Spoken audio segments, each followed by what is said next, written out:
Hey there, you. Ever feel like you're kind of like stuck on autopilot, going through the motions but not really making the progress you want? Like, hmm we've all been there, right?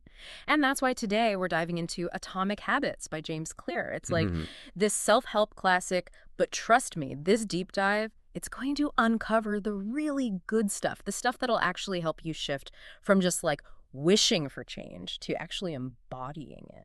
Yeah, what I find fascinating about Clear's approach is like he really zones in on this link between our habits and our sense of self, Okay. right? Yeah. It's not just about like checking things off your to-do list. It's Mhm. about aligning, your everyday actions with the person you really want to be. Okay, so how do we actually do that? Like, I get the concept, but my to-do list is already like a mile long. Yeah. Right, right.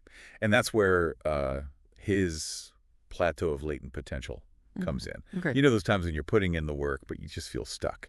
Yeah. Like you're running on a treadmill but going nowhere. Ugh, tell me about it. It's like the story of my attempts to learn And Spanish, laughter. right? But what Clear highlights is that those kind of like those stagnant periods, they're so important, right? Okay. They're actually when you're building the foundation for real lasting change. Okay. It's like, that moment right before a pot of water boils, Yeah. you don't see the change like immediately, but the heat is building and the change is coming. So no more beating myself up for those plateau phases. Exactly. Got it. But how does that like translate to actually changing my identity? That feels kind of deep. It is deep. And that's where I think Clear's four laws of behavior change can be really helpful. It's like this framework for hacking your own brain, Yeah. making those good habits basically inevitable and those bad ones way less appealing. Okay, so walk me through this whole hacking process. Sure. What's law number one? Okay. Law number one is make it obvious. Okay.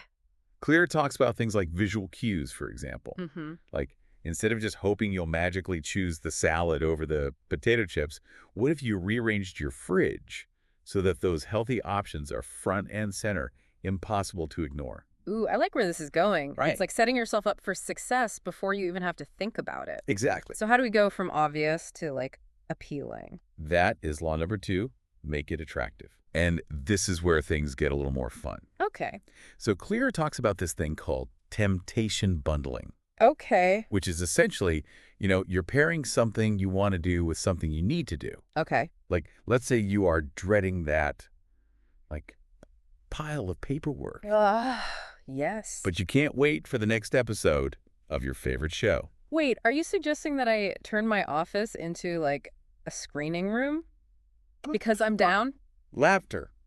Not quite. But Yeah. you can try telling yourself, okay, I'll watch one episode, but only while I power through at least, like, 10 pages of this report. Okay. You're basically bribing yourself with pleasure. See, now that's the kind of self-improvement advice I can get behind. Right. It's all about strategy. It is. But what about when even a bribe isn't enough? Some habits are just plain hard. You're so right. Which leads us to law number three, make it easy. Okay. The goal here is to just reduce friction as much as possible, So like, want to read more, have a book in every room, even the bathroom, Oh, okay. trying to drink more water, Yeah. keep a full water bottle, like right on your desk at all times. So it's like that saying out of sight, out of mind, but like in reverse. Exactly. By making those good habits impossible to ignore, we're increasing our chances that we'll actually do them. Yes. I'm picking up what you're putting down. Yes, and it works both ways. Okay. So to break a bad habit, you're basically just increasing the friction. Okay. So if social media is like your downfall, Yeah. try logging out of all your accounts on your phone. Suddenly, what was once like this mindless scroll becomes this whole production of remembering your passwords. Yeah. And that can be enough to kind of like break the cycle a little bit. Okay, that makes a ton of sense. Remove the temptation and you're less likely to, to fall prey to it. Exactly. But even with all the right cues and systems in place, Yeah. we're human. Yeah. We crave that instant gratification. Yes. So how does Clear address that whole like delayed rewards problem? Well, that's where law number four comes in. Okay. Make it satisfying. Okay. Because, we're wired to seek out pleasure, right? Yeah. And avoid pain. Right. So if we want a habit to stick, it needs to feel good and it Yeah. needs to feel good fast. Okay, so what should I like be rewarding myself with a spa day every time I like fold my laundry? Yeah. Asking for a friend, obviously. Well, a little self-care never hurt anybody. True. But Clear's talking more about like immediate intrinsic rewards. Okay. So think about that feeling of satisfaction you get when you check something off your to-do list. Yeah. That's like a dopamine hit. Right. That little surge of like, good job from your brain. Yeah, which is why I have a tendency to write things down after I've done them, just Gotcha. so I can have the satisfaction crossing them off. Right. But seriously, that immediate feedback loop, even if it's just like a mental check mark, it Yeah. can be incredibly motivating. Totally. And for those like bigger picture goals, Clear suggests, using some sort of habit tracker. Okay. Could be as simple as like an X on a calendar. Uh-huh. Just some sort of like visual representation of your progress. Oh, I'm a sucker for a good visual. It's like those old school workout calendars where you like color in a square for every day that you exercise. Exactly. Yeah. Exactly. Each mark like represents a small victory, and you see that streak build can be really, really motivating. Right. Plus, it can help you to kind of identify patterns. Okay. Like, what are those days or those times when you're maybe more likely to slip up? Knowledge is power, right? It is. The more we understand our own habits, like the better equipped we are to actually change them. For sure. Now, I'm curious, does Clear talk about those like really stubborn habits, the ones that feel almost impossible to break? He does. He does. Okay. And he actually suggests that we often kind of misdiagnose the root cause of our bad habits. Okay. We get so focused on the symptom, like the late night snacking, the endless scrolling, without actually addressing the underlying issue. So it's like that saying, like, don't treat the hangover, treat the drinking problem. Laughter. Ouch.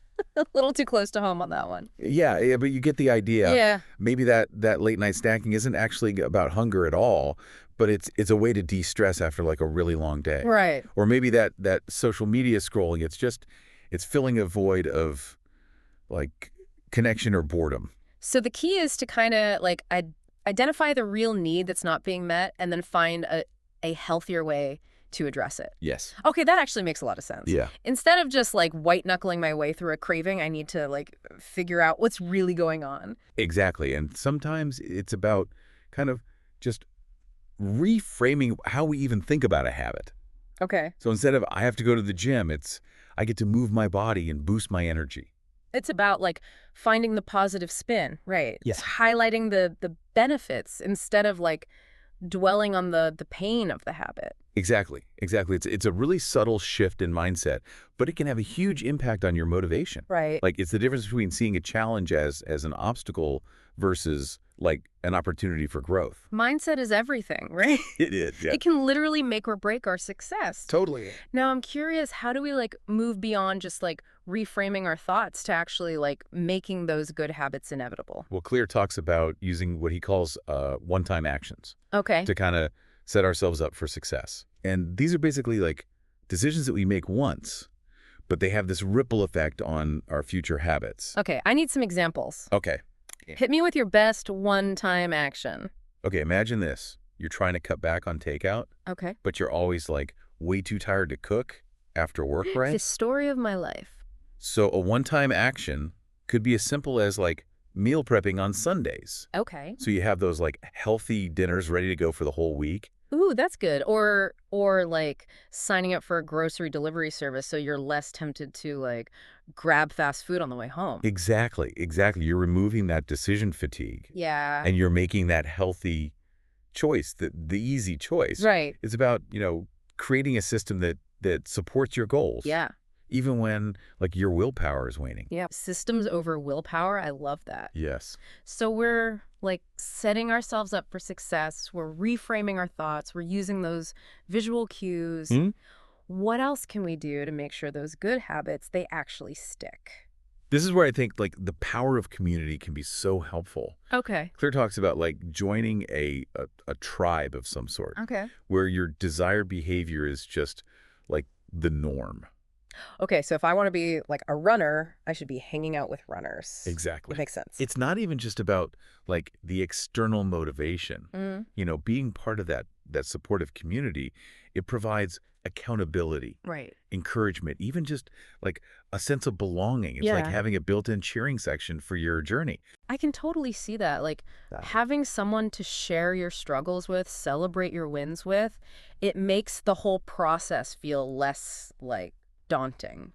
Totally. And it can be as simple as, finding an online group, joining a class, Mm-hmm. or even just like confiding in a friend who shares, similar goals. Right. The key is to just find your people, the ones who are going to lift you up and hold you accountable. Community over competition. Yes. Now I'm all about that. Yes. Speaking of competition, we often compare our progress to others, which can be incredibly discouraging. Yeah. Does Claire address that whole comparison trap? He does. He does. And he reminds us that, we're all on our own unique journeys, right? Yeah. We can't compare our chapter 1 to someone else's, like chapter 20. Right. And all those highlight reels we see on social media, they don't show the struggles, the setbacks, Yet. the early mornings, the late nights. Exactly. It's about focusing on your own lane, Okay. celebrating your own progress, Yeah. and remembering that slow and steady wins the race. I love that it's about progress, not perfection. Exactly. And that progress,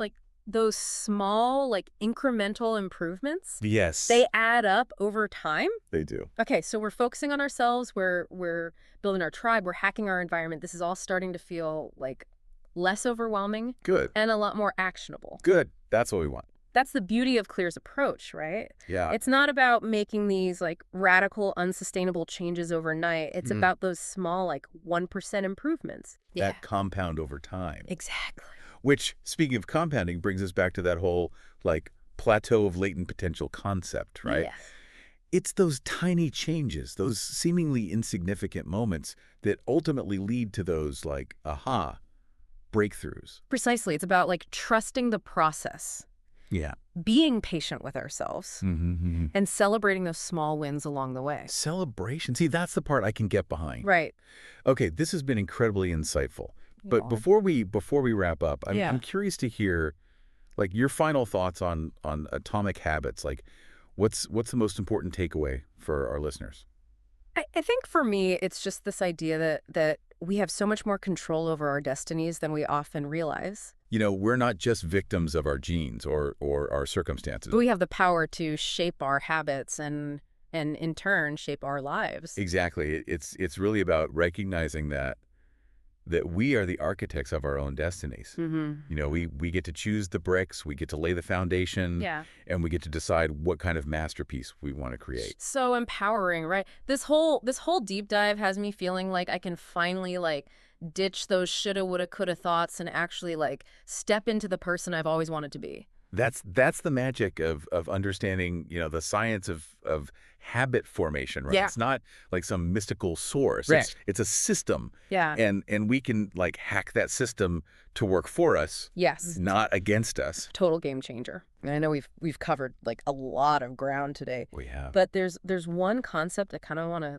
circle back to. Yeah. Because it really struck a chord with me. Okay. Clear's idea of habit stacking. Yes. Essentially piggybacking a new habit onto an existing one. Oh, yeah. Yeah, it's such a great strategy Right. for making those new habits feel less intimidating. Yeah. Right? Instead of trying to overhaul your entire routine, Mm-hmm. you're just integrating a small change into something you're already doing. Right. It's that saying, don't reinvent the wheel. Exactly. They leveraging that existing momentum to propel yourself forward. Totally. For example, I've been wanting to start a gratitude practice, Mm-hmm. but I always seem to forget. So I've decided to start writing down 3 things I'm grateful for right after I brush my teeth every night. Oh, I love that Yeah. you've taken an existing habit, brushing your teeth, Yeah. and you're using it as this anchor for this new behavior. Right. And over time, that connection, it just becomes automatic, Right. effortless.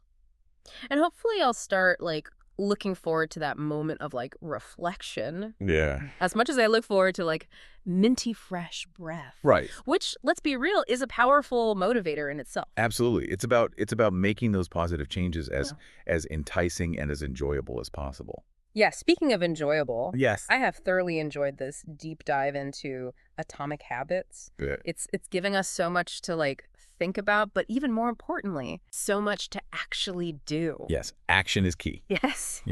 Knowledge without action is like a car without an engine. Right. It might look nice, but it's not going to get you very far. So true. So for our listeners who are feeling fired up and ready Yes. to make some changes, what's one small step they can take, like right now? I would say choose one habit that you want to focus on, just one. Okay. And then just identify one small action that you can take today Mm, to make that habit more obvious, more attractive, easier, or more satisfying. I love it. It's about like taking that first step, no matter how small it is, Yes. and trusting that it will lead to like bigger and better things. Exactly. Amazing. Well, this has been such a fantastic conversation. Thank you so much for joining us today for this deep dive into like the transformative power of atomic habits. Yes. Remember, you are capable of incredible change, You are. one small habit at a time. Onwards and upwards. You got this. Be sure to check out the resources and links in the show notes. Yes. And we'll see you next time for another deep dive.